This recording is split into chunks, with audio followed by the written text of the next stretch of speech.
Inihayag ng Department of Justice o DOJ na kailangang maisumite sa ahensya ang umano'y lista ni dating DPWH Yusek Maria Catalina Cabral na mga mambabatas na may budget insertion para magsilbing ebidensya sa investigasyon kaugnay sa flood control scandal. Samantala, Congressman Leandro Leviste gustong paimbestigahan ang budget insertion ng Bicol Saro Party List. Si Margot Gonzalez magbabalita.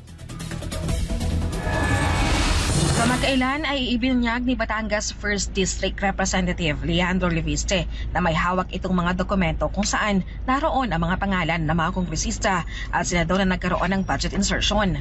Ang files na raw na yun ay mula kay dating DPWH Undersecretary Maria Catalina Cabral na kailan ay natagpo ang patay sa Tuba Benguet.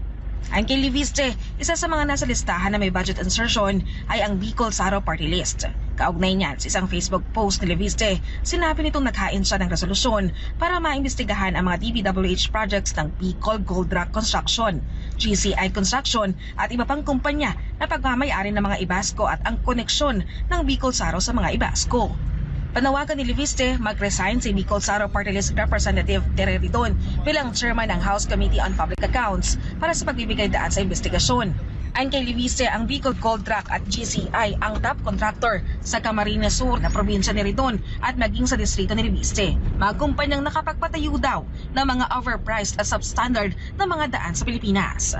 Samantala, ang Department of Justice naniniwala na ang sinasabing listahan ay dapat maisumite sa ehensya bilang formal na ebidensya sa investigasyon.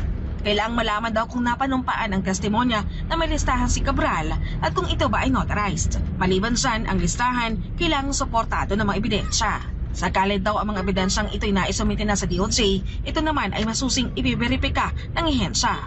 Ayon pa sa DOJ, ang listahan ay maaaring maging gabay para makahanap ng iba pang ebidensya sa investigasyon. Kung may iba pang taong lalabas na handang magpatunay tungkol sa listahan ni Cabral, ay pagbabasehan ito ng ehensya.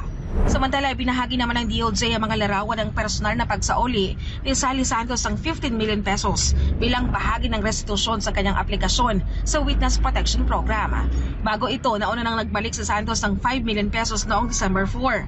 Si Sally Santos ang may-ari ng kumpanyang Sims Construction na idinadawit sa maanumalyang proyekto sa Bulacan at ang kauna-unahang kontratista sa flood control scandal na pumayag sa restitusyon. Ang perang ibabalik daw nito ay katumbas ng royalty fees na kanyang natanggap sa Hiram Lisensya Scheme ayon sa tagapagsalita ng DOJ. Si Santos ay provisionally admitted na bilang state witness sa flood control scandal.